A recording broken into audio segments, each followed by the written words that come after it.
joined USIU as a part-time student studying television production. And I was there for 4 years between 2009 and I graduated in 2013. When I graduated in 2013, I was the youngest Kenyan TV producer in Kenya to have a show on national television with a TV show called Young Rich. Do you guys remember this? Good. So the story of how Young Rich was born goes back to where you are as well. So when I joined university, as I mentioned, I was a part-time student, so I used to go to class in the evenings between 5 and 9. But during the day, I was volunteering and doing odd jobs on different film sets. So I started out as a boom swinger. Do you know the guys who hold the microphone? Then I was an extra on Inspector Mwala and Nocturnal Junction, the guys who fill the background. So I did that for a few years. But then I had a dream to have a TV show of my own. And so what happened was, on all those film sets, I was doing my research, volunteering, taking all these odd jobs, and trying to figure out how to break into the same industry. As I was doing some of those odd jobs, one of my friends and I came up with an idea of a training institute, not very much like Talanta, but much smaller. So we had a borrowed camera, and we figured from this little knowledge we've gathered from the different film sets, we can probably teach primary school kids basic film. So you know how in primary schools they have a music club and drama club? So we started our own film club, and we used to charge the students. Now our first customer was a school called Makini School up on Ngong Road. And because I lived here in my bedsitter, many days when we were going to teach at Makini School, I did not have enough transport between from here, town, then town to Ngong Road. So what I'll do is, I used to walk from town to Makini School and then back, and then, you take your matatu to Roysambu. And on the days, if it rains, God forbid, you have to wait around in town for about 4 hours for the matatus. But that walking is actually what gave me the idea for my first TV show, because as I was walking to Makini School, I'd look at all those, initially you start walking through Ngong Road, then you realize it's too long. So then you start to go through Kilimani and Kileleshwa. And I started to see these nice apartments and nice houses, and I was wondering, who are these people who live here and what do they do? And so that's how the idea for Young Rich was born. I started making documentaries about young entrepreneurs who are living in those neighborhoods. Now, the show Young Rich premiered in 2013. Now, as a company, DNR Studios, we have over 20 TV shows. I'll name some of them. We have Young Rich, we have Get in the Kitchen, we have Foods of Kenya, we have Story Yangu, we have our Perfect Wedding, we have our 5th anniversary, Being Bahati, Soul Family with Sauti Soul, Kialo Culture with Bet Chalo and the Sisters, This Love with Who and Nameless. I can go on and on. We have very many TV shows. You're entering into the same industry as us for the most of you, because you're studying what we studied as well and what we practice in. The first thing that I wanted to mention is that the first step that you've taken is extremely important. It's easily said these days that education is not important in media, because you know that argument that comedians are coming and getting your jobs. But as you've heard from my story, the opposite is true. I actually started, the reason I'm here is because I got an education. So congratulations to you for taking this first step, which is getting training in this field. But now the most important part of your learning starts. You only get so much in school, and these are the practical lessons. And for the most part, these are the foundations that you need to start. But from now on, you must learn how to learn. The biggest asset that you have now is the internet. I mentioned that our first company was teaching primary school kids how to do basic film work. And how we were doing that is you go on Wikipedia and you Google and how to run a camera, how to teach a class, do you understand? Learning is the most important thing. Like, school teaches you how to learn. And now your lifelong learning must start now. Because if it ends here, success is not in your sights. So I hope that the most important thing you've learned in school is to learn how to learn. Media kills itself. What does this mean?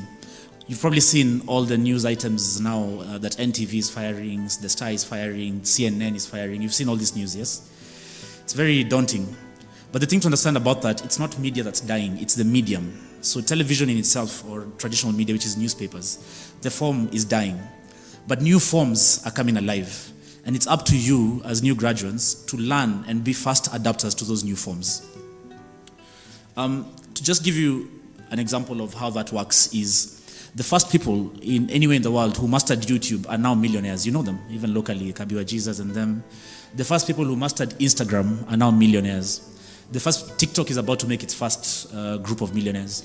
So as you enter into media, it's extremely important that you think digital first. And you must be very aware of what new mediums are coming up and be the first one to adopt them. Does that make sense? Because if you do not, you will die with the old media. And you being young people, you must understand again, media is not dying, content is not dying, storytelling is not dying. It's only the medium that's changing. And so those who win are the ones who will adapt very quickly to the new mediums and learn them early and be fast adopters. In the age we live in, you cannot ignore social media. Any of you who know me, you probably know me first from my social media pages. You know about what I work out, what I'm reading. It's extremely important that as you start now, you put a lot of effort into your personal branding. Because in the age and day we live in, by the time you apply for a job, we are probably looking you up on the internet to see what your social media looks like, if you're already producing content there. Social media is also a very interesting animal in the sense that anybody can become famous or successful for doing very different kind of things. You've seen all those people are becoming famous for cooking. Some people are famous for watching other people's videos. Some people are famous for dancing.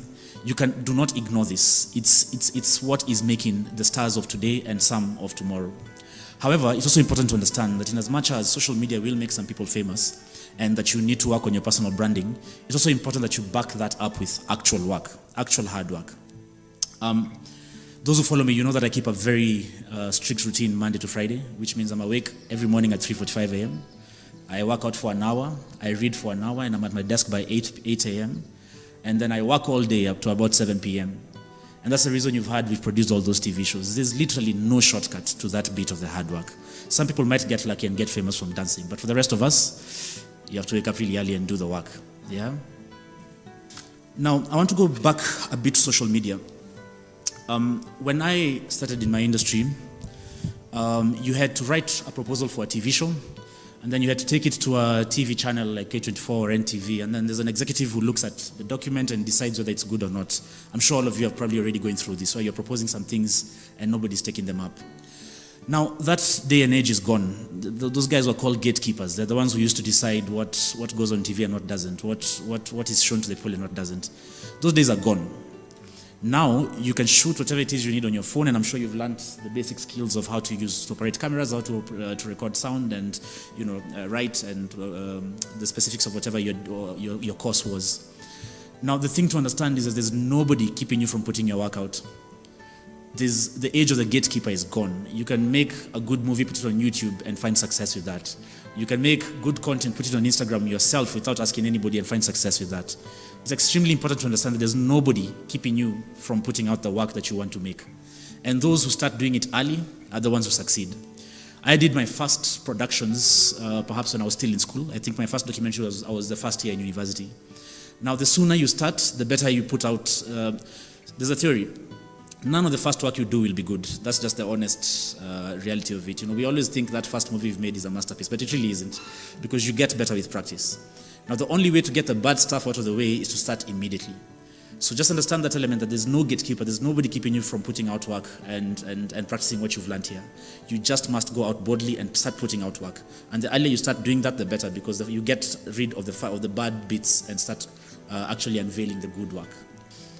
So my last point is on entitlement. A lot of young people usually have their dreams shelved because they believe that someone else owes them something. You believe the reason you're not getting a job is because there are no jobs, or because someone is keeping you away from them. There's always someone else to blame, the government. You've had all this Serikali's idea, or what is the government doing for youth, and so on and so forth. You could always find someone to blame.